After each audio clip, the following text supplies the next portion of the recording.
Hello my friends and welcome to my January TBR video. My voice, I don't know what's going on with it. I've kind of like not had one for the last week. I feel totally fine otherwise, but it just doesn't want to work for me, so I'm gonna sound a little hoarse and raspy.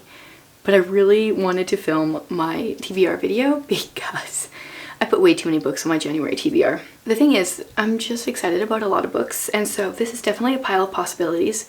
There are 3 books that I'm like definitely going to read all the way through. Thankfully, they're actually really short. That didn't actually happen on purpose. And then there's a lot of other books that I want to start and or possibly get to. So let's get into this. First of all, I hope you guys all had a great Christmas. I have, other than just sounding like this. Been feeling fine, and I'm thankful for you guys for coming back here after Christmas. So 3 books I'm going to be reading for sure in January. Number 1, Cat Among the Pigeons. My kids are just like pounding around upstairs. Of course they wait till I start filming. This is an Agatha Christie, and I don't remember now, who was the detective in this one? Okay, so this one is a Poirot one. I picked this one because I am going to be doing a Agatha Christie book a month over on my Patreon. We're going to be doing a book club this year. I have a whole video announcing which books we're reading and the details on it. So I don't know, I just have a lot of unread Agatha Christie. I like to space them out at least one a month, or like not more than one a month, because otherwise I tend to forget the plot, and I would like to keep them separate in my brain. So this one says, Summer Term. Dear Mummy, we had a murder last night. Miss Springer, the gym mistress. It happened in the middle of the night, and the police came, and this morning they're asking everybody questions. Miss Chadwick asked us not to talk to anybody about it, but I thought you would like to know. With love, Jennifer. So I'm intrigued. This cover does nothing for me, but it's Agatha Christie, so it'll probably be good. Then, funnily enough, it's another cat one. So this one totally could count for my Read Your Bookshelf challenge because there is an edition that has a cat on the cover. But I wanted to read a book that I owned that had a cat on the cover. So if you missed the Read Your Bookshelf challenge announcement, the idea for January is you have 2 options. You either read a book with a dog on the cover or a cat on the cover. Have a full video talking about that I can link as well, because it will affect the book that you read in February, which way you go. So I decided to go with cats. This is Cat Stories by James Herriot, and these are just short stories about cats. And it kind of seems like every short story is about a different cat, and it has illustrations. So I decided to go with this one. I had quite a few options. I shared a video with like some cat and dog on cover books that I've read before, and then my options, and ultimately I wanted to go the cat route because I wanted to do next month's prompt through Ella Montgomery, which is to read a book over 400 pages. I wanted to do that instead of a short book, so that's why I went the cat route. Then my patron of the month for January picked out a book for me. It's When Hitler Stole Pink Rabbit, and I'm actually very excited about this one because it's been on my shelf for a very long time. Once again, very short. I believe this is a middle grade book. It's set in 1933. 9-year-old Anna is not sure who Hitler is, but she sees his face on posters all over Berlin. Then one morning, Anna wakes up to find her beloved father gone. Her mother explains that her father has left Germany, and soon they secretly will join him in Switzerland. Now, the really interesting thing is the patron that I'm budding reading this with is actually German, so it will be interesting to get her take on this as we're reading it. And it is short, but actually that's a very small font for a middle grade book. So, middle grade historical fiction. Now the rest of these, we'll see what I get to, but I did separate it kind of into piles. The first one here I'm calling my classics pile. I thought I would get started on my classics TBR for the year, and I'm gonna go big and I'm gonna start on the Pickwick Papers. I decided to go with this one because Tiffany from Beautiful Minutia and Penny, one of the amazing commenters on so many videos, are buddy reading this in, I think, January and possibly February, and I'm gonna try to join them, attempt to. I have a feeling I will fall behind, but at least that will give me that like motivation and push to get started. So I believe it was this book that I read the first paragraph for. Yeah, I read this, I think, when I was doing my classics TBR list. It's wordy, like a lot of Dickens, but we'll see if I can get through this. I want to read all of Dickens, and this one intrigues me because it's kind of like talked about in Little Women. That's really all I got. Then one of the books that's on my like TBR of shame is All Creatures Great and Small. So a lot of you commented and said I should do the audiobook for this, and I might do this over 2 months, depending how long it takes me. But January I plan on doing a lot of decluttering, and February I have painting to do, so I was thinking this would be a good book for that. So we'll see if I start it in January or February, but it's very high on my radar whenever I need an audiobook. Now I've got a bit of a non-fiction section. They're very different kinds of non-fiction.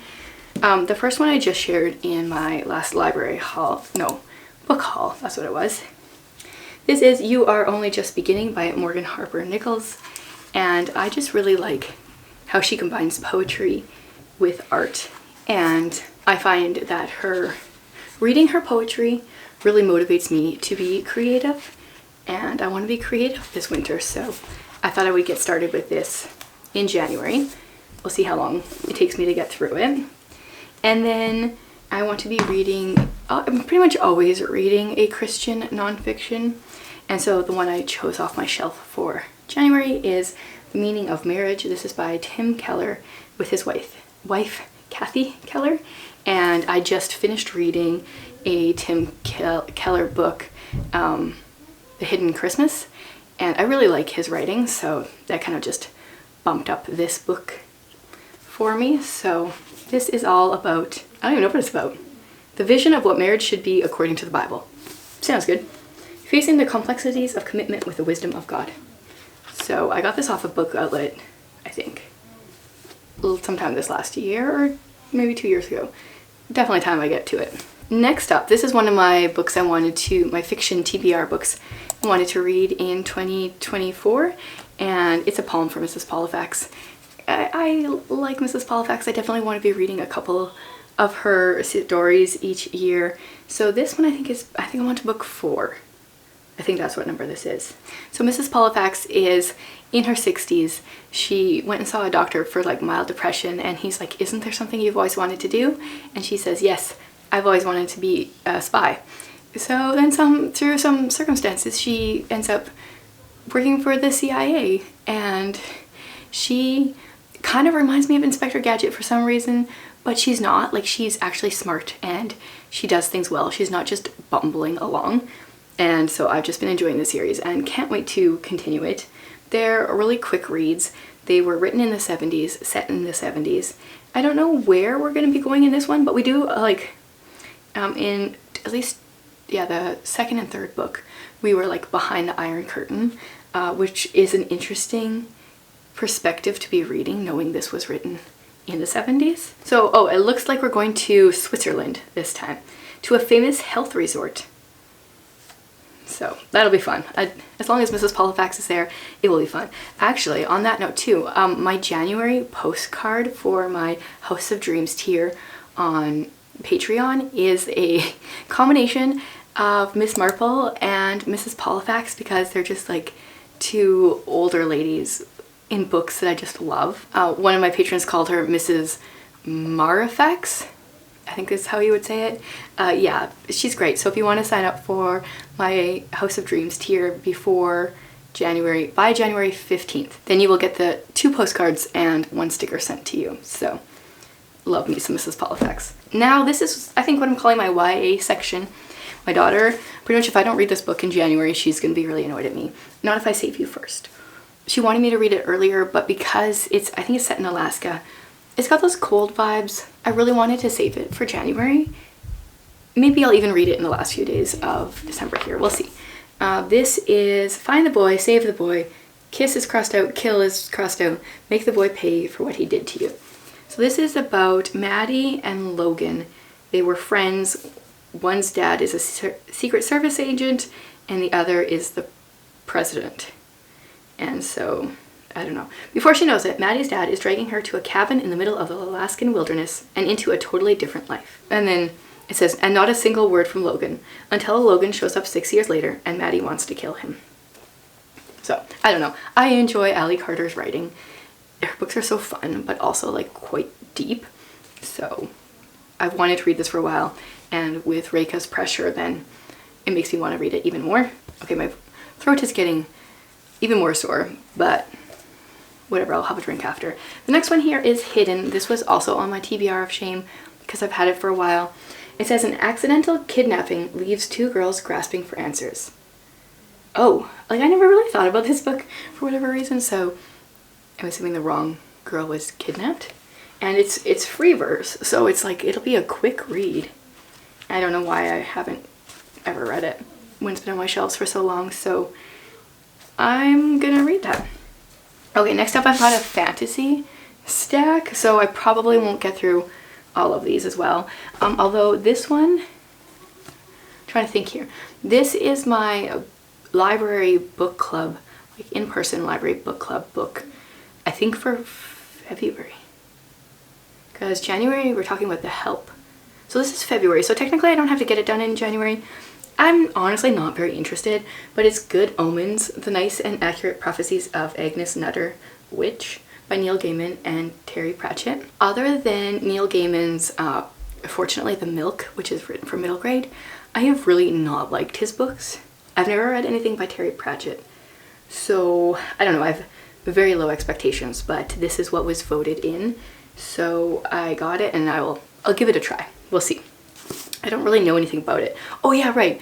The world will end on Saturday. Next Saturday, just before dinner, according to the Nice and Accurate Prophecies of Agnes Nutter, Witch, the world's only completely accurate book of prophecies written in 1655. I mean, like, that's an interesting premise, but Neil Gaiman has let me down in the past, so I have low expectations. And ideally, I could get to this book in January, because I've been wanting to read it for like a year. So we'll see. It's The Alloy of Law. So this is book 1 in the Wax and Wayne series, book 4 in the Mistborn series. So it's Mistborn era 2. And I think like this one's set in Wild West. So our characters still have powers related to metals, I think, like they did in the first series. But we're set in the Wild West. I don't know. Sanderson, his fantasy books, they're like complicated but so easy to read. And I really like his writing, so I need to get this series started. I think I own book 1 and 3, but not number 2. So we'll have to see if I buy book 2, how I go about the series, but definitely would like to get going. Then one of the books that I unwrapped for my fail of having a wrapped TBR that a lot of people commented on is Shadow and Bone. Now, for the most part, you guys have said that you like it. There's been a few that were disappointed, but overall more for the pro category. So this one is Alina doesn't expect much from life. Orphaned by the border wars, she's unsure of only one thing. She's sure of only one thing. Her best friend Mal and her inconvenient crush on him. Until the day their army enters the fold, a swath of unnatural darkness crawling with monsters. I've just been in the mood for all the fantasy, so there's a lot of it on this stack. 2 more fantasy books, the last 2 books on this TBR. I feel like there was maybe another one I was going to put on here, but oh well. We've got Winter, White, and Wicked. I mean, I don't really know what it's about, but I need to read it in the winter, right? She's twice orphaned. Sylvie has chipped out a niche for herself in Lacey, an island cursed by eternal winter. Alone in her truck, right, I did read this. This Alone in her truck, like, I often think of fantasy as like more historical. That always throws me for a loop when I read that. She takes comfort in 2 things, the solitude of the roads and the favor of winter, an icy spirit who has protected her since she was a child. So I believe this is just a duology. I don't know if it's going to be more books than that, but pretty much everyone has loved this series as well. And then the final book, one of my subscribers and patrons, Charlene, sent this to me in December, is His Majesty's Dragon by Naomi Novik. And I haven't read any of her books actually. I have another one I'm going to add to this list because it's going to be another one of hers. But this is book 1 in a series, and because Charlene sent it to me, I want to read this before any of Naomi Novik's other books. Okay, wait, what is it?